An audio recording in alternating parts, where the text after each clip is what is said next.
The 40 Lessons Podcast is a Shining Starlight Entertainment production.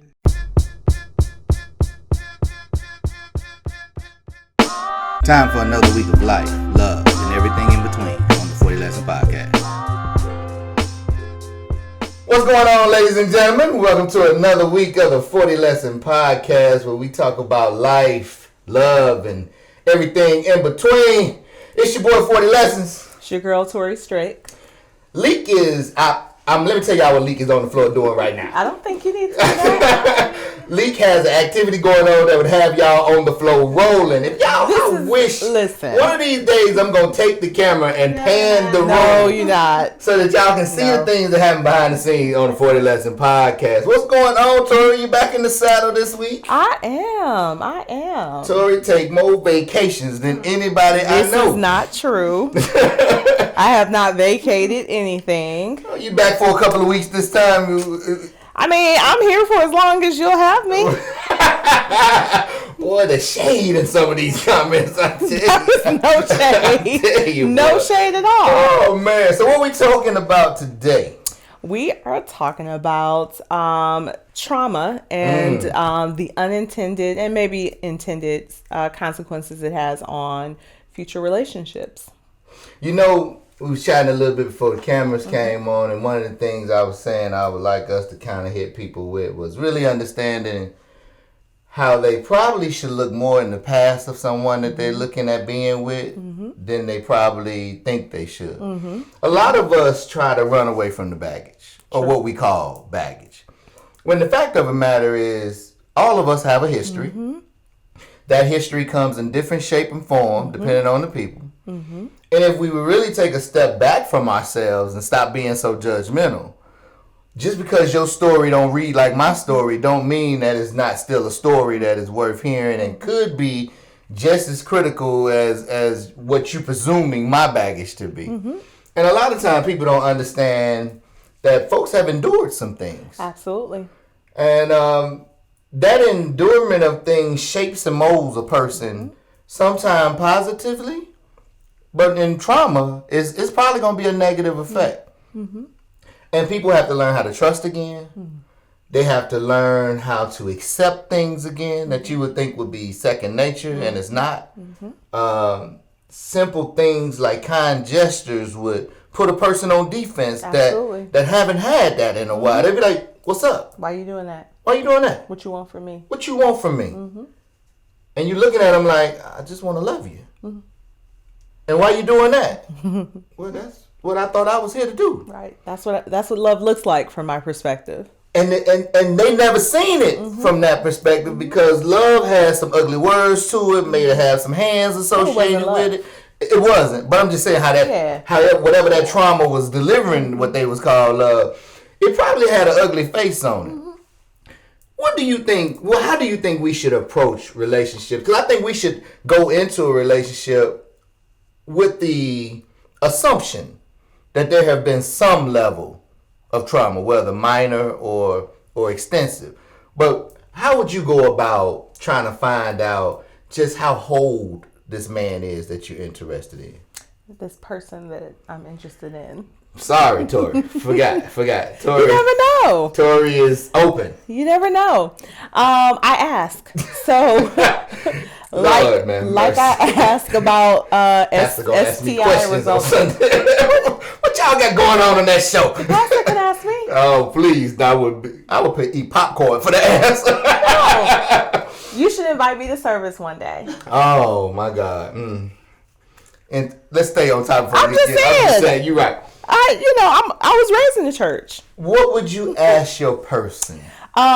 So similar to the way that I ask about sexual health and history, I ask about relationship health and history. So I ask about the most recent previous relationship. I'll ask how that relationship stands in that current moment.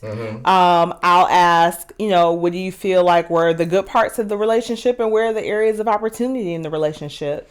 I'll ask how the relationship ended, and I'll ask the person what was their part in the ending. Now, that's the critical question. So if I ask a person, so the relationship has ended, and what do you think your role was in it? That says so much. It tells you so much about a person. It's a red flag for you if you don't hear accountability? I promise you it is. Absolutely. I promise you, because if we get into this mode of it's always the other person, every time that there is and there will be conflict, it's natural, but every time there's a conflict that goes above just the sort of basic, you ate all my cereal conflicts, it will be your fault. Your fault. There will always be finger pointing outward. There will never be a point where the person is saying, you know what, how did I contribute to this conflict that we're currently in? And I don't deal well with that. So I don't deal well in gray in general. So I'm 0 to 100, right? So if I ask a question and I say, here are my expected behaviors around a given thing, the provisions, if you will, you tell me what yours are, we discuss it. So for example, if we have a conflict, I say, I need for there to be accountability, and you have to take ownership of what you've done. We get into the situation and it's like blame. I sort of shut down. And depending upon what it is, I might go to 100 and get vindictive. So, which, we're all works in progress. So that's something that I work on, but I need accountability. One of the things I listen for, one of the things I tried to do, which was a change behavior for me as a man, I used to didn't want to talk about the past relationships. Most guys don't. Most guys are not interested in rehashing who the last chick was. Yeah. That has become something that I've got better at doing. And another thing I look for is for that person to tell the whole truth about that situation. Even if that truth doesn't make that person put that person in the best light.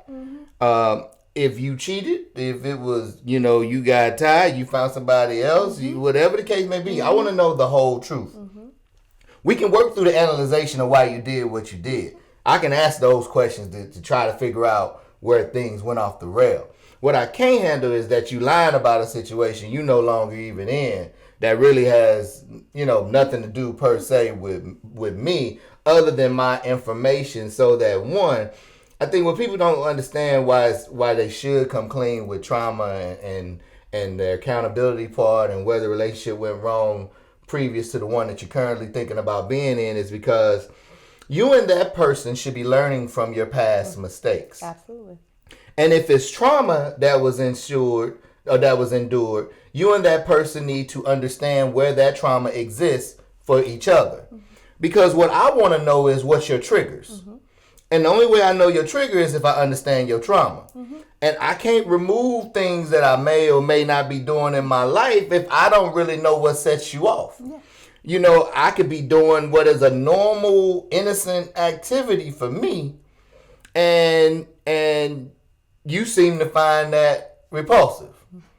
Something to think about. Let's say a lady dealt with a man who always put his hands on her in some shape, form, or fashion. Y'all could be in a very healthy relationship, moving along, enjoying yourself. Maybe into an intimate encounter in bed, and you decide to lightly put your hands around her throat in an intimate moment. Some women live on the edge and like to be choked every now and then in bed in a very passionate and fulfilling way. So I've heard. Again, I'm saved, sanctified, Holy Ghost filled with the Holy Spirit. Wouldn't know nothing about this stuff, but I read things. So say that was to happen and you haven't talked about her past in which there has been domestic violence and things of that nature. That could totally throw off that whole moment for her. Most women, if you didn't talk about choking first.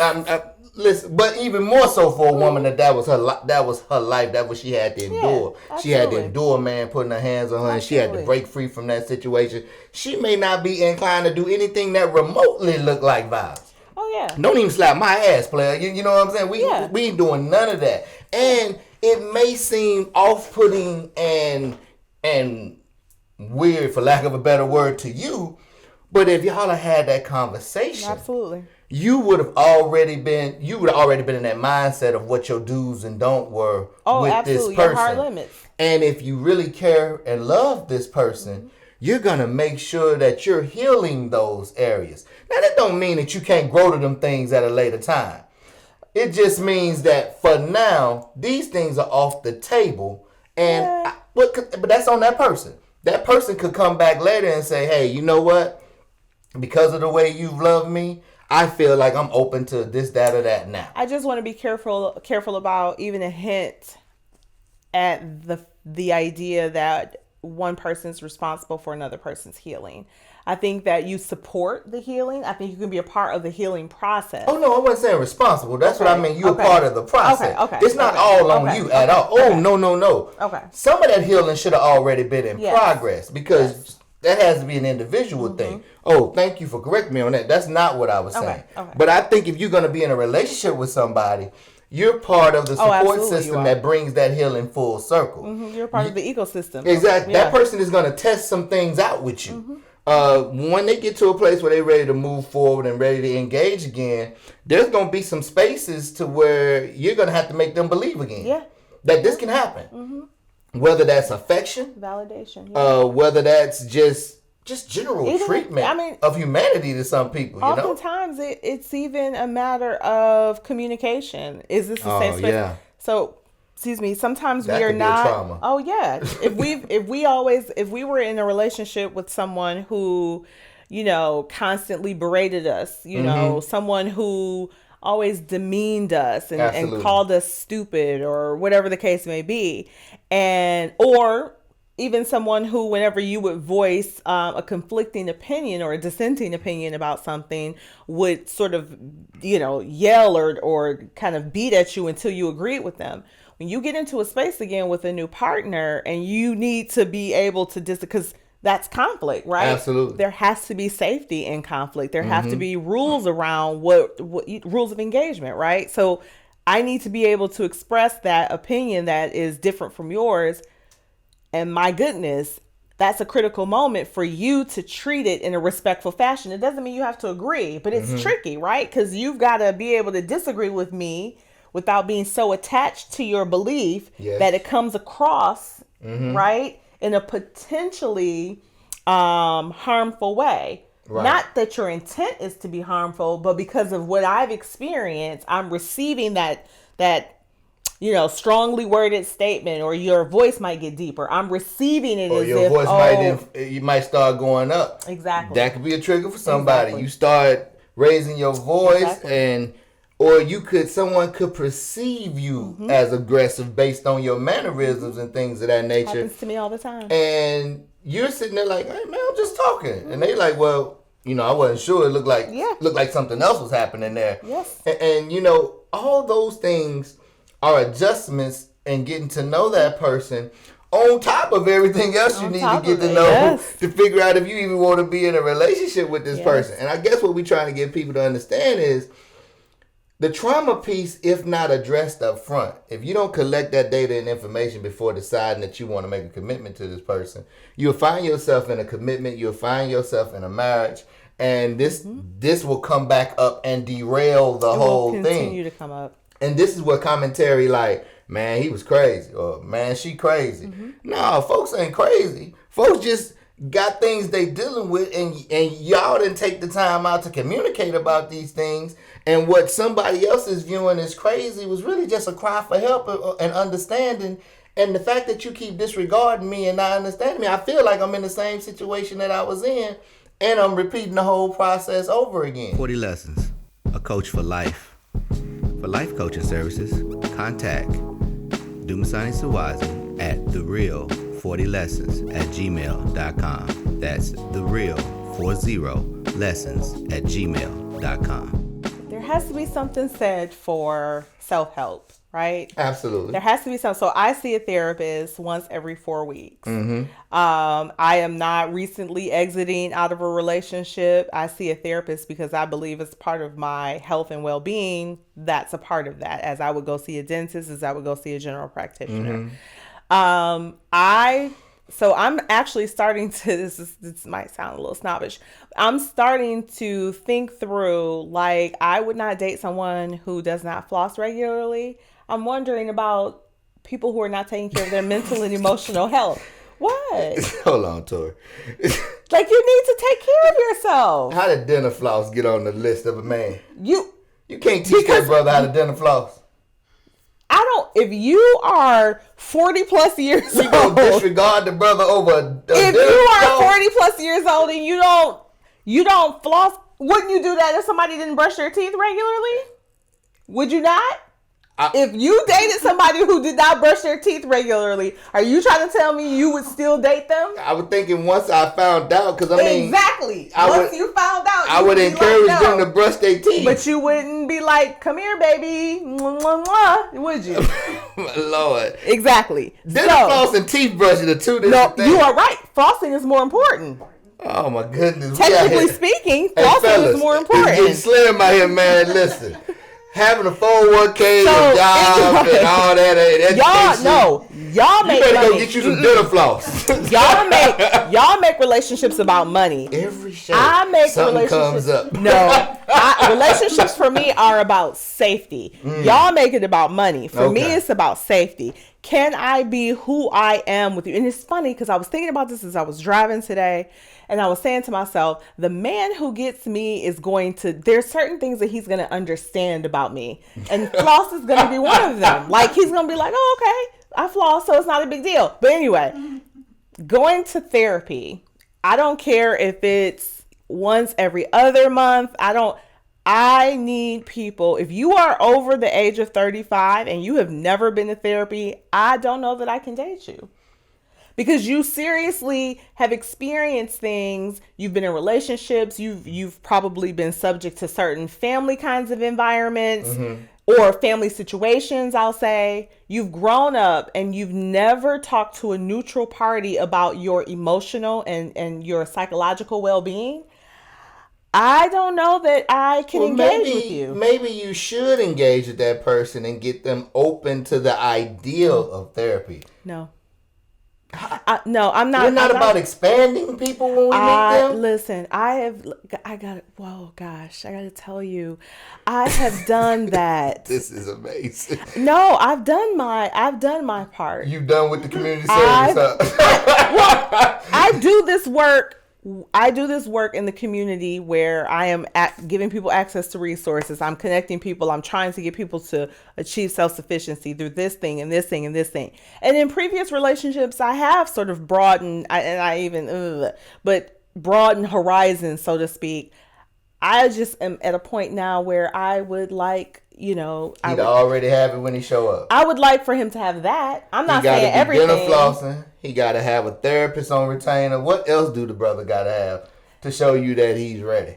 He needs to have common sense. He needs to have a relationship with God. He needs to be emotionally intelligent. He needs to not have any sort of serial killer-like characteristics, right? Psychopathic, sociopathic. Oh, wow. Like, he needs to feel remorse, that kind of thing. He needs to know how to apologize. He needs to understand the nuances of communication. And I'm not saying that he has to have that perfected, but he needs to understand that there are nuances of communication that exist. Like, you don't walk in the door and as soon as you see me, you start yelling to me how I didn't take the garbage out or whatever. Just, you understand you need to come in. We need to decompress. We need to ask each other how we're doing. And then you get into conversations that might create conflict. Like, he needs to understand that those kinds of nuances exist. Wow. Man, so he can't have no trauma or nothing when he shows up. Not true. I've been sexually assaulted. I come with trauma. Somebody drugged me and they raped me. So I come with trauma. I think the difference, though, is I come with trauma. I'm aware and I am learning more and more how that trauma has manifested because I talked to somebody. And so the assumption is because a person may have not went to therapy that they and therapy for you is just only a therapist doctor, I guess is what you would consider them to be, a therapist. This person may have mentors or other people in their life that they have turned to that they may not have went to sit with a doctor. Then I would say, you would disregard those people? I wouldn't disregard them because mentors and coaching and those folks have a very important role. But if you had an issue with your heart, you would go see a heart doctor, correct? So if you have an issue with your emotional or psychological well-being, you need to go to see someone who specializes in that area of expertise. Now, certainly having someone to talk to and to confide in that is a coach or a mentor, I think that's great. But there are actual issues that exist for us psychologically and emotionally that a mentor is not going to have the toolkit to be able to address. I agree with that, but we're talking about a person who haven't deemed themselves to have anything going on. So right, how does this person? So because they're not seeing anyone, you consider that to be a lack of self-awareness. So the assumption is something is wrong with you.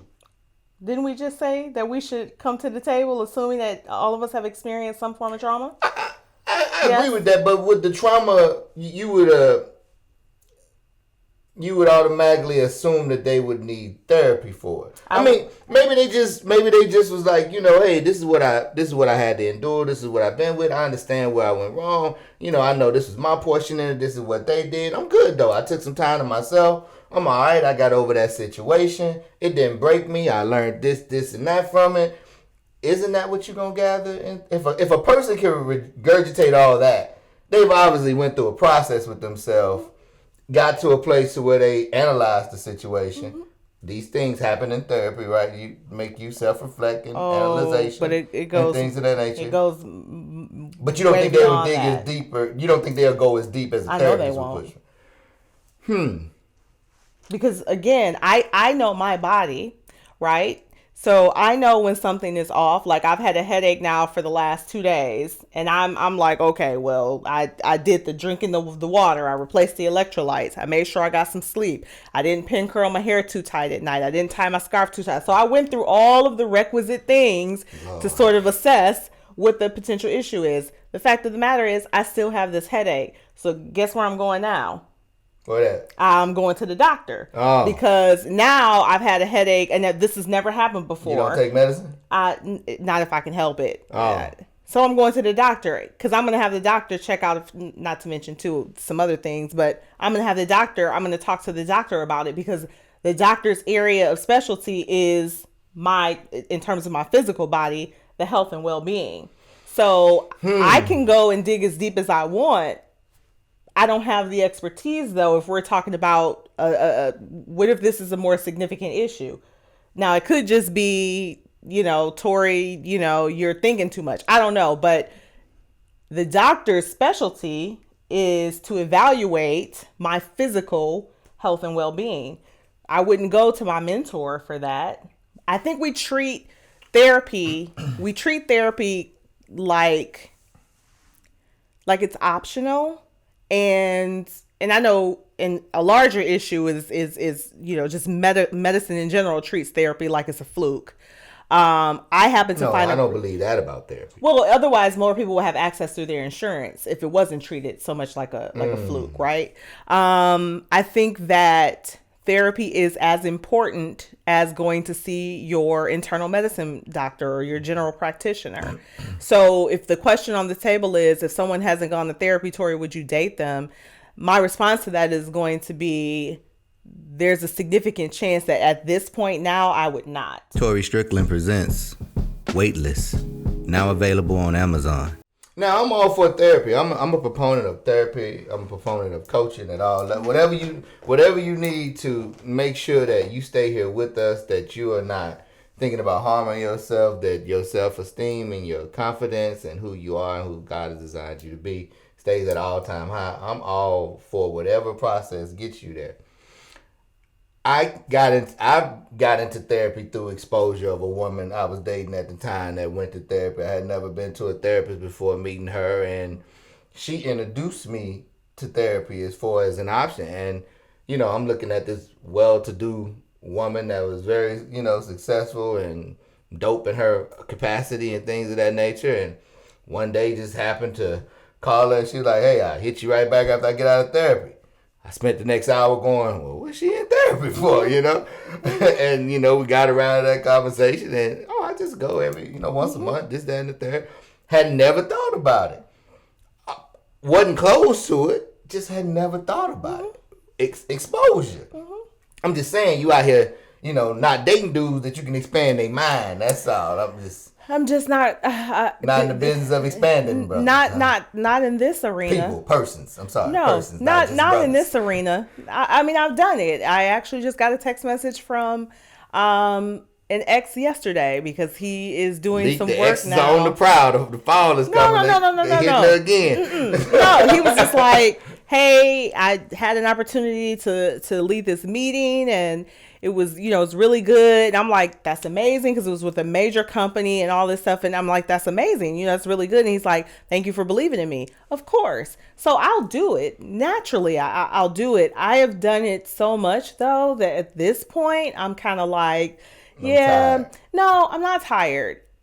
I'm not tired because I made those choices. What I am is discerning and selective about who and in what areas I elect to be the horizon broadener, right? And I just, if at this stage in the game, internally, emotionally, psychologically, when you need some clarity. And if you either fuck it out of you or you eat it or you drink it, like that's not I'm not doing that. That's not your bag. Not anymore. But all that kind of makes our point. You have to really sit down and get to know the person you're dealing with. I always tell people, y'all got to get off these surface conversations. Y'all got to stop having these small conversations with people. You need to dig into this person's life. You know what tells the tale about people too? The STI conversation. Oh, it tells me so much about people. The what? The sexual trans. Oh, Lord. We back. You start your own test to come there. I need to, right? Because people do not want to have that conversation. It's very interesting. Some people are like, oh, here you go. Da-da-da-da-da. And then we have a very robust conversation around sexual history and sexual health. It gives me insight into how the person thinks, right? How they value themselves and they value others. Folks who are like, I'm good. And we going to use condoms anyway. Like, oh, yeah, see, I know. I think people have different comfort levels. I think people have different topics that they have more confidence on than others. And, always, and I'm a man and I deal with women, so I'm usually speaking from men to women. Which I understand. Okay, all right. So I'm just saying. So what I'm noticing. It's good to identify your pronouns. I'm just saying. When I give my opinion, I'm giving it from a heterosexual standpoint. Identify your pronouns. So what I think people sometimes have issue with is that they haven't always, as we come into this adult life, the conversations we're having now is much different than we had when we was in our 20s. And then a lot of us wasn't even taught how to have some of these conversations or told we could have some of these conversations. So experiences has brought us to these places. And then for men, it is really becoming a stretch to become more, have a higher aptitude with your emotions, have a higher aptitude with how you communicate and things of that nature. This is new territory for a lot of guys and things of that nature. So they're still finding these lanes that they're good with just being so open and broad in, but understanding now that the women are getting more and more phenomenal every day, not like they ever wasn't, but they really exceeding and wanting different things from their relationships and marriages now.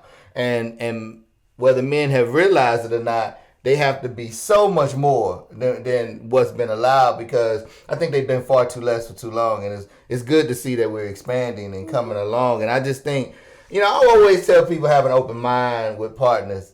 Don't have surface conversations. I want you to dig deep.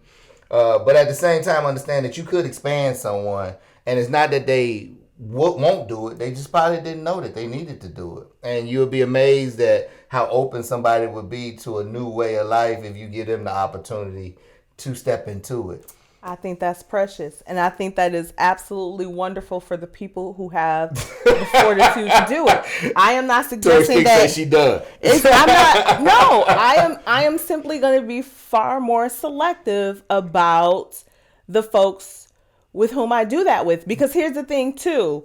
When you do that expansion, when you do that catalyzing, so to speak, those people become a part of the fabric of your energy. Like they become a part of your energy field.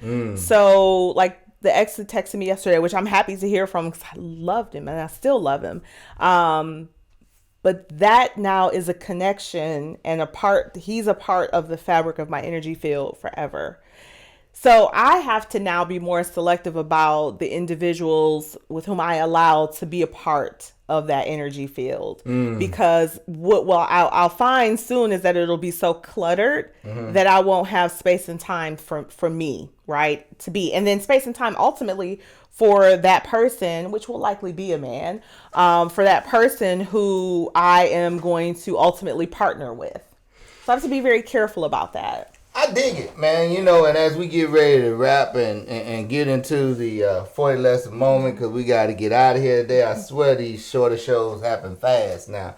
But the thing we want to leave you with is that you all have some level of trauma when you walk into a new situation. When you get ready to date, when you get ready to get into a relationship, please understand that when you decide that you want to go a little deeper with this person, that this may be somebody you're considering to be in a long-term relationship, and especially if you're thinking about marrying somebody, you need to sit down and have some very in-depth conversations about the things that y'all have been through. And you need to let that person know that you can tell me anything. I'm not here to judge you. I'm here to understand you. And I want to be able to understand you in a way that I can support you. And I also want to know where I can't support you so that I can get you that support and stand in that space with you as we find the support you need, because I want us to be the best version of ourselves possible. Absolutely. So that we can give each other the best experience possible in this relationship, in this marriage. And whatever the commitment title you come up with is, you want to make sure the whole people are present. And I think the only way you can do that is digging deep and having those deep conversations. That was good. Aptly stated. Where the whole person can be present in the relationship. Yes.